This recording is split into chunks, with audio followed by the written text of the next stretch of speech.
Now, before taking upon the reasons for economic reforms, let me give you a brief idea that about the meaning and objectives of economic reforms.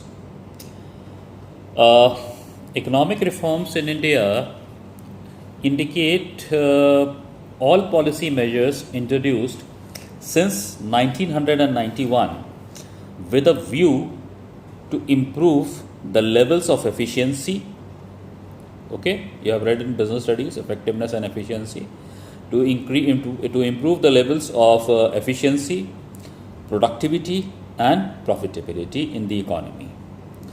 Now, since 1991, Government of India has been following the policy of liberalization, privatization and globalization, and this model has replaced the license, permit and quota, that is LPQ model, to now what is popularly known as LPG model, that is liberalization, privatization and globalization model of growth.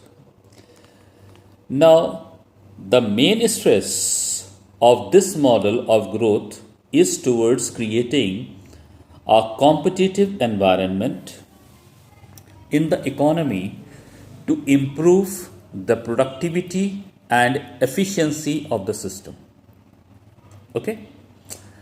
Now, to achieve these goals, significant changes have been introduced in the economic policies, okay, because it's a policy matter relating to industry, trade, fiscal area, fiscal that is means taxation and expenditure policy of the government, as you have read in the government budget and economy, and financial sector, that is the banking system.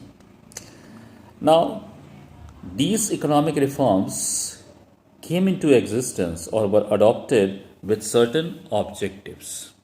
Okay, so there were objectives behind the economic reforms. First of all, to make the Indian economy more competitive. Second thing, to make the production units more efficient and highly productive. Thirdly, to consolidate the past gains and to make the use of global resources for our own economic development.